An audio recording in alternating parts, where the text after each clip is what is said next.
Today in this video we will see how to solve homogeneous linear differential equations with constant coefficients. Okay. So in this title, if we see, this is linear differential equation, and important another thing is constant coefficients. So one by one we will see what is linear differential equation. तो linear differential equation का मतलब क्या होता है ये हम सबसे पहले देखेंगे. What is linear? Now in any differential equation we will have dependent variable and their derivative with respect to independent variable.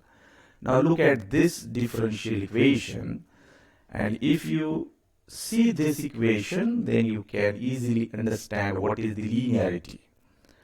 So now I'm writing one differential equation, that is d2y by dx square plus 4 into dy by dx plus 3y is equal to sin x. Now in this equation, here in the left hand side we will see y and its derivatives. तो यहाँ पर only y है, यहाँ पर y का first derivative, यहाँ पर y का second derivative. Now what is the meaning of linear equation? Linear equation का meaning होता है कि उस differential equation में जो dependent variable है, जो भी होगा, अभी यहाँ y है, वो और उसके डेरिवेटिव्स का एक दूसरे के साथ मल्टीप्लिकेशन किसी भी टर्म में आपको दिखाई नहीं देना चाहिए. What is its meaning?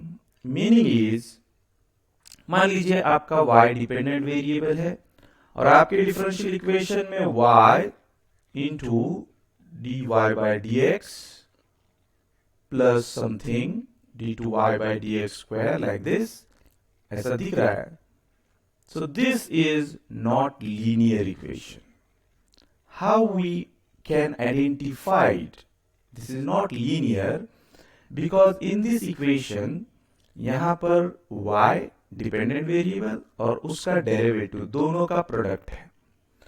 तो कोई भी derivative of y and y itself, इनका अगर मल्टीप्लिकेशन आपको किसी भी टर्म में दिखाई देता है तो that equation will not be linear. ठीक है, तो ये लीनियर नहीं है. If you right dy by dx into d2y by dx square, ऐसा अगर टर्म आएगा किसी भी इक्वेशन में, तो second derivative and first derivative of y दोनों का मल्टीप्लिकेशन है, तो ये भी लीनियर नहीं है. तो लीनियरिटी के लिए सबसे इंपॉर्टेंट बात ये होती है कि dependent variable and it's derivatives जितने भी होंगे वो सिंगल अपनी टर्म में होने चाहिए. जैसे कि यहाँ पे है, यहाँ सिर्फ y है, यहाँ सिर्फ y का फर्स्ट डेरिवेटिव है, यहाँ सिर्फ y का सेकंड डेरिवेटिव. तो ये इक्वेशन जो ओरिजिनली मैंने दिया था ये लीनियर है. Now the question arises in the student's mind that what is the role of x? X is dependent variable, or any function which depend on x is depend on independent variable. Therefore इसका multiplication कोई matter नहीं रखता है linearity के लिए. For example, अगर आपके equation में y के डेरिवेटिव्स है लेकिन उसको x मल्टीप्लाई हो रहा है. फॉर एग्जाम्पल, अगर यहाँ x square d2y by dx square minus cos of x into dy by dx plus log of x into y is equal to 0, यहां पर डेरिवेटिव ऑफ y को x स्क्वायर मल्टीप्लाई हो रहा है, x is independent variable, इसलिए इसके multiplication का linearity पे कोई असर नहीं होगा, तो दिस इज लीनियर। असर सिर्फ y और y के डेरिवेटिव्स और उनके मल्टीप्लिकेशन का होगा, कीप इन माइंड, राइट। तो एक चीज हमने यहां पे सीख ली कि what is linear differential equation, ठीक है। लीनियर के बाद अगर इस टाइप के क्वेश्चंस आते हैं कि आपको और एक चीज देखना होती है कि व्हाट इज होमोजीनियस।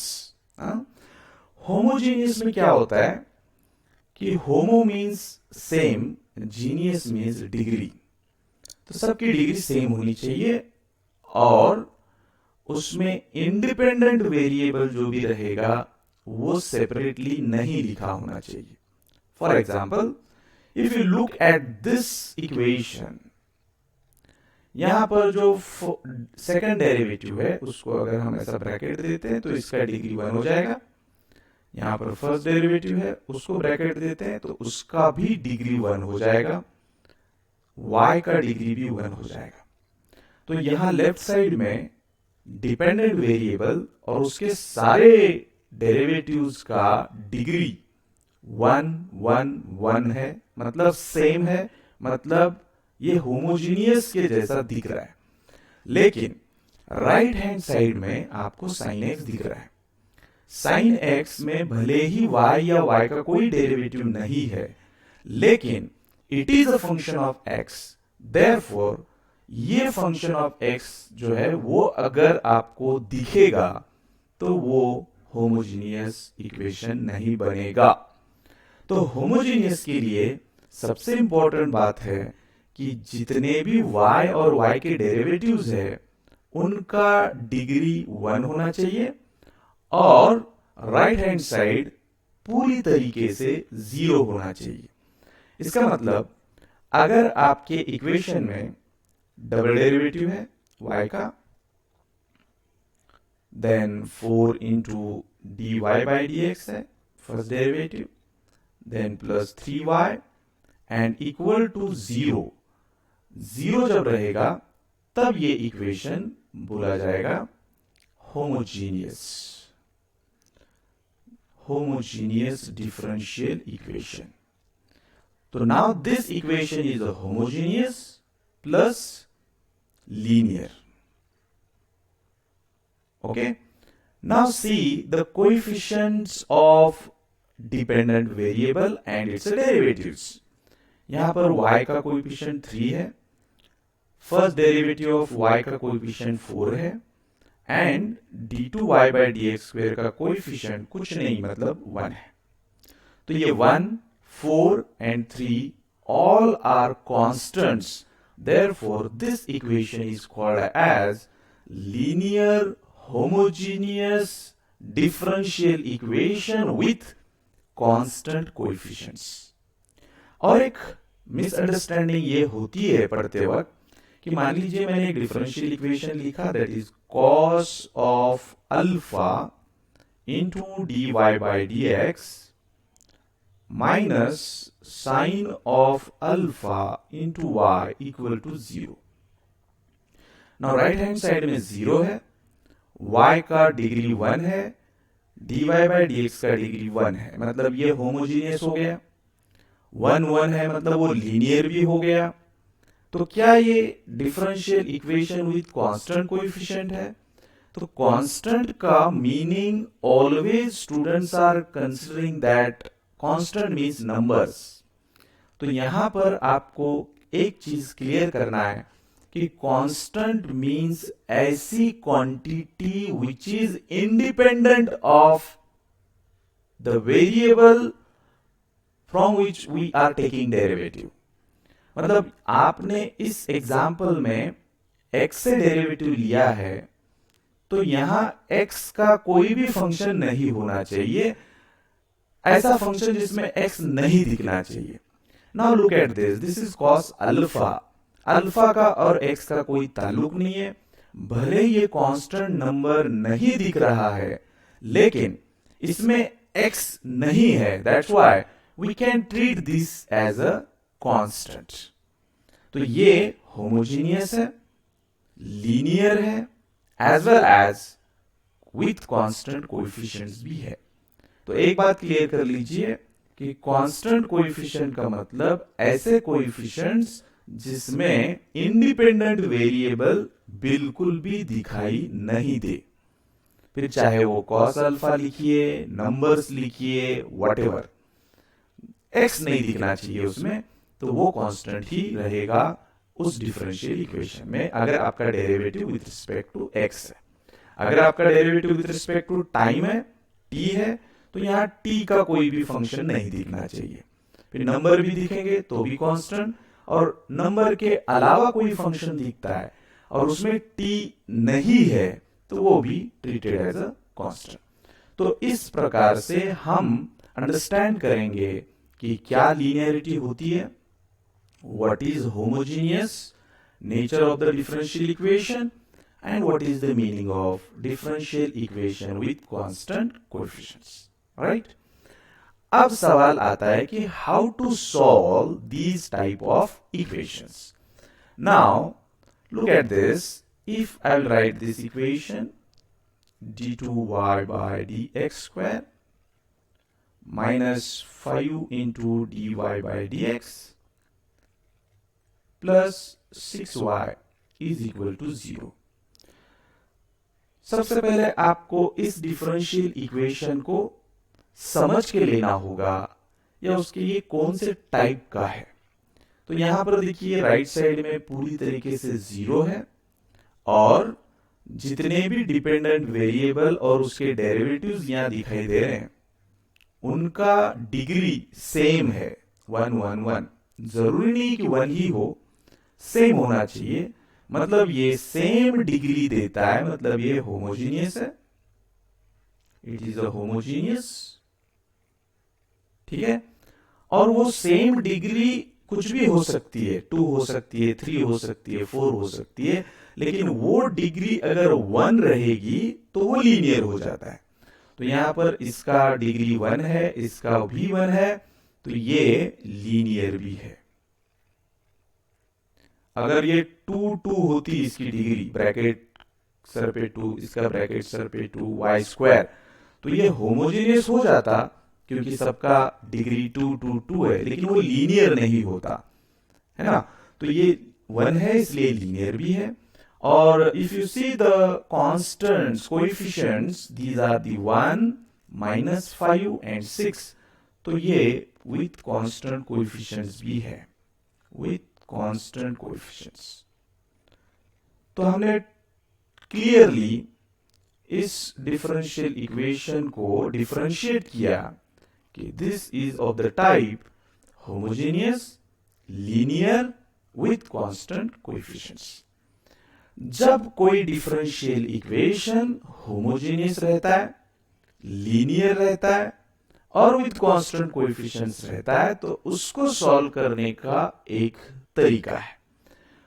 तरीका ये है, the procedure is, step number 1, you first find auxiliary equation of that differential equation। auxiliary equation को कभी कभी characteristic equation भी बोला जाता है।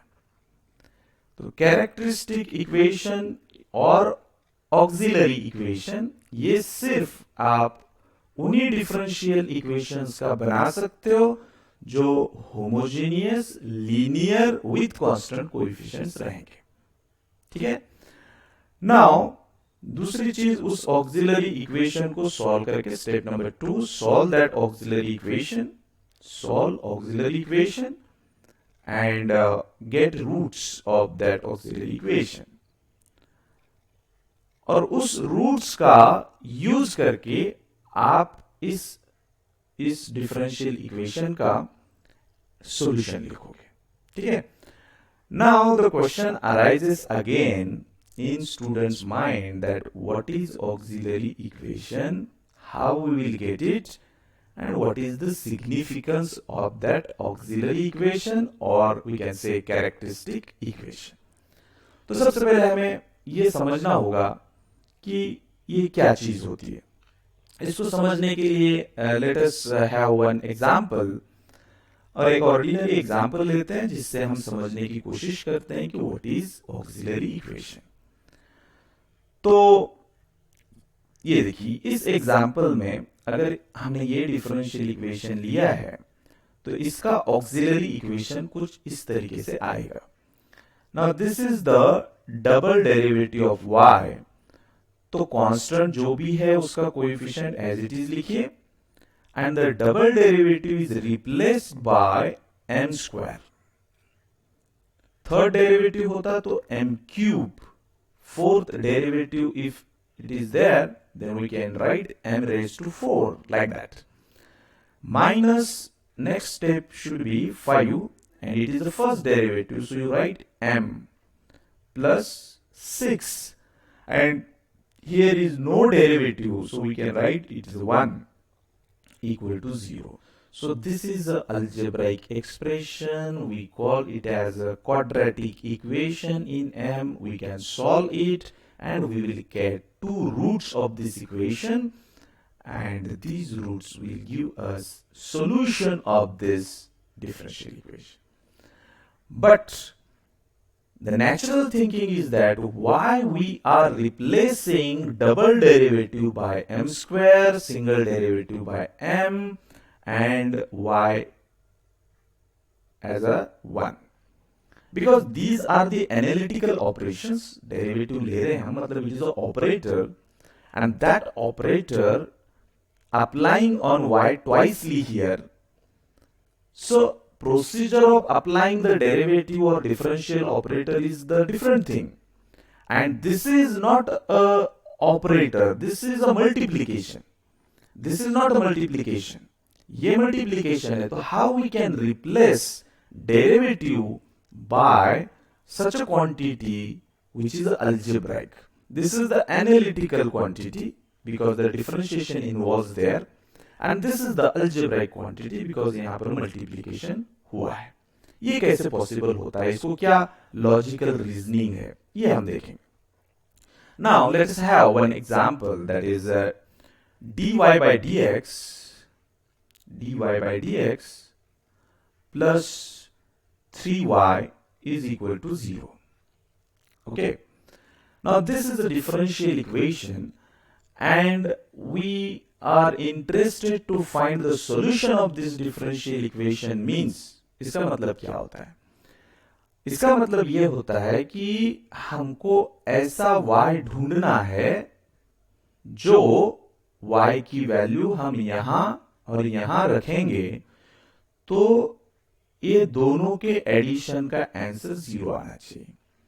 It means that, in other words, we are finding such a y which will satisfy this differential equation.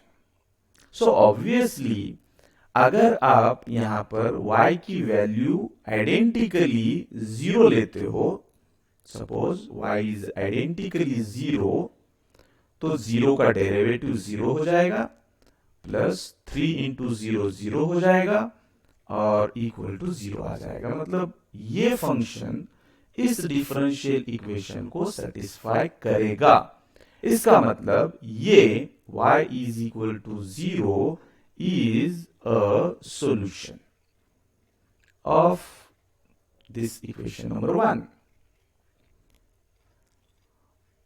But the problem is y equal to 0 is always become a solution of such a homogeneous differential equations. It is trivial. मतलब इसमें कोई बहुत बड़ा काम नहीं किया आपने. ये 0 हमेशा उस differential equation का solution रहता ही है. We are interested to find non-zero solutions. अब non-zero solutions में आपको ये सोचना होगा कि ऐसा कौन सा फंक्शन रहेगा जिसका डेरिवेटिव लेंगे हम, उस डेरिवेटिव में वही फंक्शन को 3 से मल्टीप्लाई करके ऐड करेंगे तो आंसर 0 आएगा.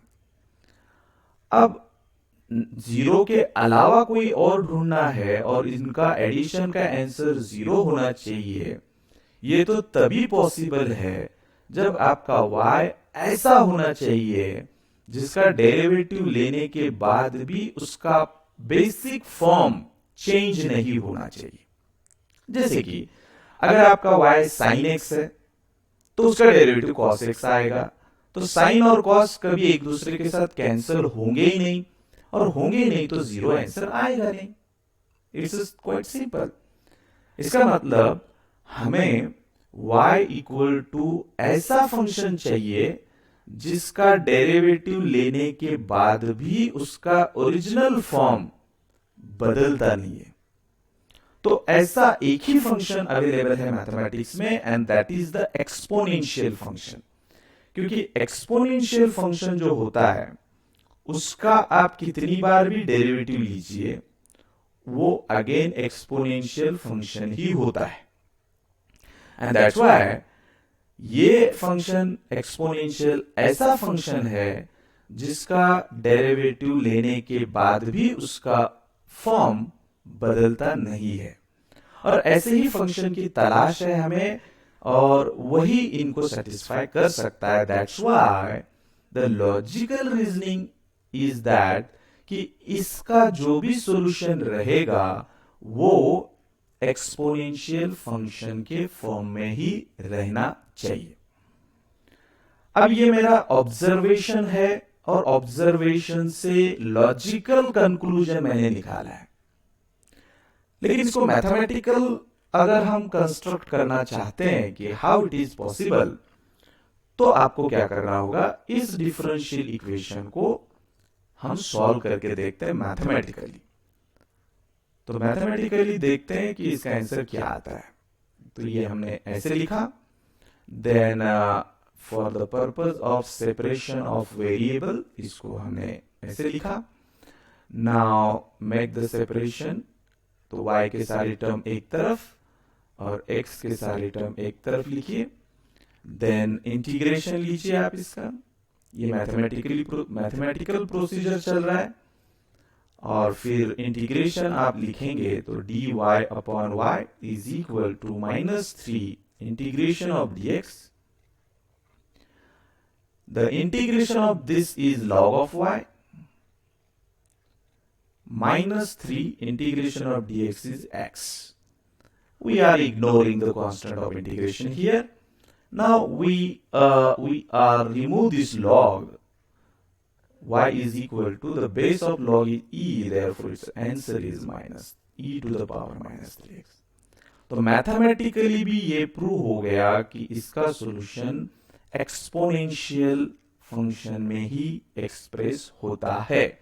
और लॉजिकली भी हमने इधर देखा था कि उस वक्त भी हमको यही आंसर मिला था कि इसका सॉल्यूशन जो है वो एक्सपोनेंशियल फॉर्म में ही आएगा।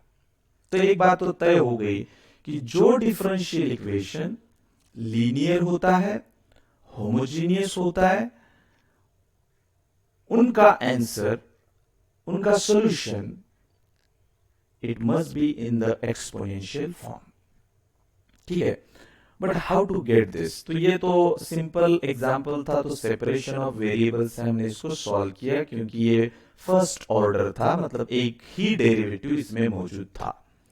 लेकिन अगर डिफरेंशियल इक्वेशन में 2 डेरिवेटिव होंगे, y के 3 डेरिवेटिव होंगे, तो आप उनको कैसे सॉल्व करेंगे? वो तो सेकंड ऑर्डर का इक्वेशन रहेगा, मतलब जिस इक्वेशन में y के 2 डेरिवेटिव दिखाई देंगे वो तो आप इस मेथड से सॉल्व नहीं कर सकते, क्योंकि ये मेथड सिर्फ फर्स्ट ऑर्डर डिफरेंशियल इक्वेशंस के लिए ही है।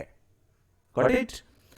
नाउ द क्वेश्चन अराइजेस कि हाँ, अब देखते हैं कि वो ऑक्सिलरी इक्वेशन क्या होता है और वो ऐसे क्यों लिख सकते हैं, क्योंकि logically I am not getting और आई एम नॉट अंडरस्टैंडिंग कि अगर आप डेरिवेटिव को रिप्लेस कर रहे हो किसी अलजेब्राइक टर्म से, तो अलजेब्राइक टर्म मींस वहां मल्टीप्लिकेशन होगा, और डेरिवेटिव मतलब वो एनालिटिकल ऑपरेशन होगा।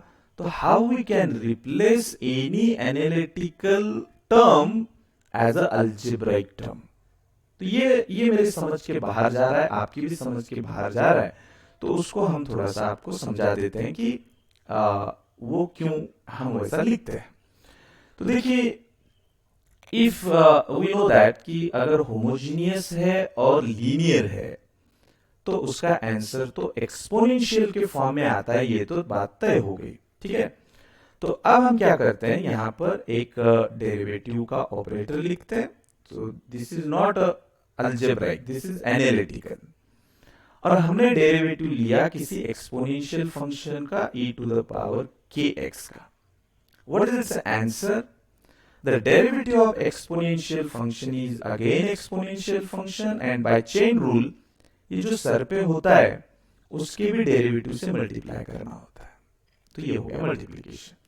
तो derivative of e to the power kx is nothing but k times e to the power kx। Now look at both the terms of this equation.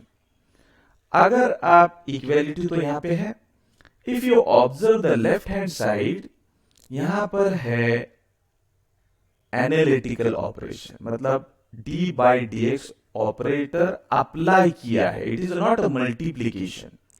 And if you see the right hand side, k into, this is multiplication, this is not multiplication, this is the operation called as a differential operation, and this is multiplication.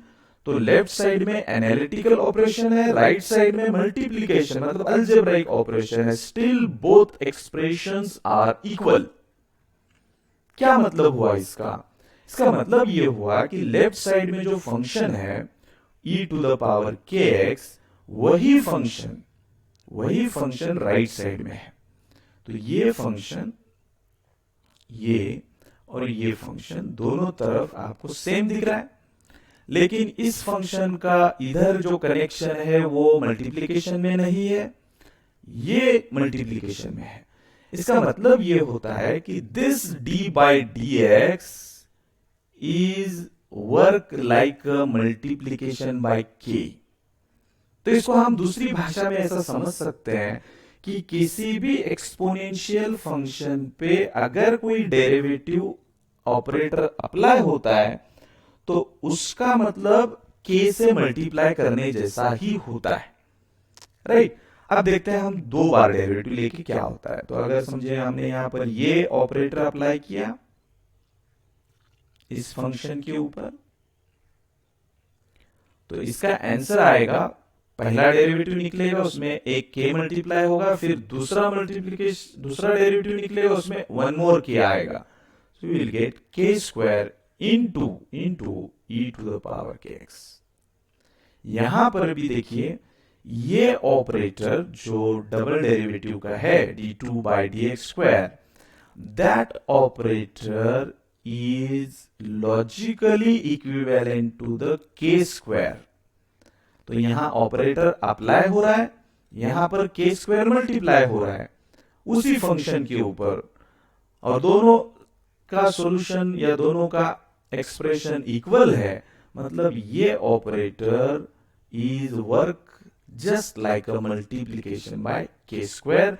इसीलिए auxiliary equation लिखते वक्त हम जितना order होता है उतने ही degree का एक कांस्टेंट हम लेते हैं, ठीक है। तो मान लीजिए अगर आपके डिफरेंशियल इक्वेशन में ये ऑपरेटर दिखाई देता है, तो that operator is equivalently written as some constant. फिर कांस्टेंट आप k लिखिए या कुछ और भी लिख सकते, m लिखिए, and the order of the derivative is 3, therefore we can take its exponent as a 3। but keep in mind, इसका मीनिंग होता है 3 बार d by dx अप्लाई करना। एक बार d by dx, again d by dx apply, again d by dx apply. It is not a multiplication, but इसका meaning होता है multiplication.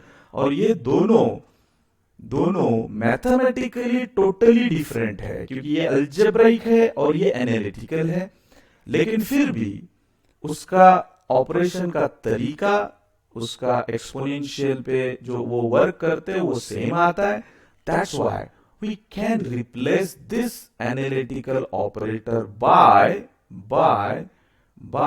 this algebraic expression.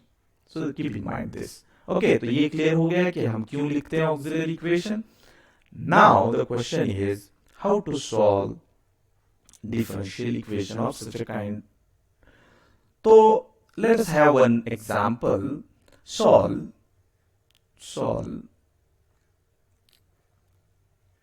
d2y by dx square minus 5dy by dx plus 6y is equal to 0. Auxiliary equation और characteristic equation का इस्तेमाल हम उन्हीं differential equations में करेंगे जो होमोजेनियस होगा, लीनियर होगा.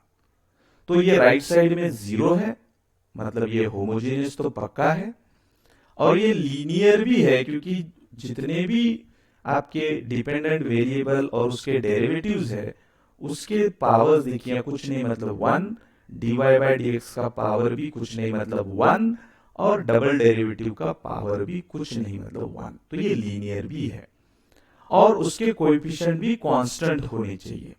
तो ऑक्सिलरी और कैरेक्टरिस्टिक इक्वेशन लिखकर सॉल्व करने के लिए 3 चीजें होना जरूरी है. First homogeneous, second linear, and third उसके कोएफिशिएंट कांस्टेंट होने चाहिए. इस इक्वेशन में ये तीनों चीजें हो रही है. That's why we can solve this differential equation by using auxiliary equation. तो सबसे पहले हम इसको ऐसा लिखते हैं सॉल्यूशन में. Solution given, write the given differential equation, but you write in this fashion. Write the operator. This is the operator of double derivative. Don't write y. You just put the operator minus 5 into d by dx plus 6 and the whole y, this, and this, you take as a common equal to 0. Now this bracket is treated as an operator which is applying on y and giving 0. Right? Now we know that how to construct auxiliary equation. So now I am writing, therefore auxiliary equation is, how you will write? For the auxiliary equation you just consider the operator which is inside this bracket. So in this bracket the operator is applying 2 times, so we can replace that order 2 by degree 2. Therefore we will take one constant, that is m, and its square, then minus 5 into m plus 6 is equal to 0. This is your auxiliary equation. Now this auxiliary equation is an algebraic equation called as a quadratic equation. We can solve easily this quadratic equation. So factorize this quadratic equation. यहाँ पे 1 है, 1 and ये constant term 6 का multiplication 6 आता है. तो उसके ऐसे 2 नंबर निकालिए जिनका multiplication 6 आएगा और एडिशन जो है वो 5 आना चाहिए. तो यहां पर 2 and 3 का मल्टीप्लीकेशन 6 है, तो इसको माइनस साइन देते हैं. तो माइनस माइनस का मल्टीप्लीकेशन प्लस 6 आएगा और दोनों का एडिशन माइनस 5 आएगा. देखिए यहां पर. So that's why the factors of this quadratic equations are m minus minus 2, and this is something wrong. The factors are m minus 2 and another factor is m minus 3 equal to 0. And we know that the product of two brackets, if it is 0, then either this bracket equal to 0 or this bracket equal to 0. Therefore, the value of m is here 2 and the value of m equal to 3. So we are calling this as a m1 and m2. तो यहां पर quadratic equation के दो root मिल गए हमें, एक है m1 उसकी वैल्यू 2 मिल गई और दूसरा है m2 जिसकी वैल्यू हमें 3 मिल गई। अब इसका सॉल्यूशन कैसे लिखा जाएगा? ये जो नंबर होता है ये एक्सपोनेंशियल फंक्शन में सर पे जो वेरिएबल रहेगा उसका कोएफिशिएंट रहता है। तो ऑब्वियसली आपका जो सॉल्यूशन रहेगा वो रहेगा y is equal to some constant c1 into exponential function, write the value of this m1 and this 2x। ये एक सॉल्यूशन रहेगा और दूसरा भी सॉल्यूशन रहेगा y is equal to constant into e to the power ये number 3 और x। अगर आप सिर्फ इसको देखोगे तो ये सॉल्यूशन है इसका, इसको देखोगे तो ये भी सॉल्यूशन है, मतलब इसके दो सॉल्यूशन आ गए। लेकिन मैं इसको सिर्फ सॉल्यूशन बोल रहा हूं। अगर आपको जनरल सॉल्यूशन लिखना है तो आपको इन दोनों को ऐड करना होगा। अब जनरल सॉल्यूशन का मीनिंग ये होता है, इसको सिर्फ सॉल्यूशन बोलेंगे। जनरल सॉल्यूशन मतलब ऐसा एक्सप्रेशन जिसमें आर्बिट्ररी कांस्टेंट्स जैसे हमने c1 c2 लिया वो उतने ही होनी चाहिए जितनी इस डिफरेंशियल इक्वेशन की ऑर्डर होती है। अब इसके ऑर्डर 2 है, इसलिए जनरल सॉल्यूशन हम उसी एक्सप्रेशन को बोलेंगे जिसमें दो आर्बिट्ररी कांस्टेंट दिखेंगे। दैट्स व्हाई यहां मुझे एक ही आर्बिट्ररी कांस्टेंट दिख रहा है सिर्फ इसमें, इसलिए ये सिर्फ सॉल्यूशन है, it is not a general solution. ये भी सिर्फ सॉल्यूशन है, it is not a general solution. Now I am interested to find the general solution, therefore general solution of given differential equation is y is equal to c1 e to the power 2x plus c2 e to the power 3x। इसमें दो arbitrary constant आपको दिख रहे हैं, order भी 2 है, that's why this is called as a general solution of this differential equation। So this is a procedure to solve such a differential equations। I hope that कि इस वीडियो में आपको बेसिक चीजें सारी समझ में आ गई होगी। तो अगले वीडियो में हम अब इसके डिफरेंट टाइप्स के एग्जाम्पल सॉल्व करेंगे, क्योंकि यहाँ पर ऑक्सिलरी इक्वेशन आता है। ऑक्सिलरी इक्वेशन क्वाड्रेटिक इक्वेशन होता है या क्यूबिक इक्वेशन होता है, मतलब इट इज अ पॉलिनोमियल, और उसके जो रूट्स होते हैं वो सारे के सारे डिफरेंट हो सकते हैं। जैसा यहाँ 2 और 3 दोनों डिफरेंट आए थे, लेकिन जरूरी नहीं है कि हर वक्त डिफरेंट ही आए। हो सकता है कि रूट रिपीट भी हो सकता है कि रूट्स कॉम्प्लेक्स नंबर भी हो। तो जब किसी अलजेब्राइक एक्सप्रेशन को सॉल्व करने के बाद उसके रूट्स डिफरेंट आते हैं तो how to write the general solution, ये हमको सीखना है, या अभी हमने सीखा ये। लेकिन जब मान लीजिए कि क्वाड्रेटिक इक्वेशन है और उसके दोनों रूट सेम आ गए, पहला रूट भी 3 आ गया, दूसरा रूट भी 3 आ गया, this case is called as a repeated roots. उस केस में सॉल्यूशन क्या होगा, क्यों होगा, ये एनालाइज करेंगे हम और उसको सीखेंगे। और अगर दो रूट कॉम्प्लेक्स नंबर आ जाते हैं तो फिर उनका सॉल्यूशन कैसे लिखा जाएगा, ये भी हमें सीखना है। तो अभी फिलहाल इस वीडियो में इतना ही आपके लिए काफी हो गया। अगले वीडियो का इंतजार कीजिए और उसमें इस टाइप के एग्जाम्पल सॉल्व करने की हम कोशिश करेंगे। तब तक के लिए ख्याल रखिए, गुड बाय।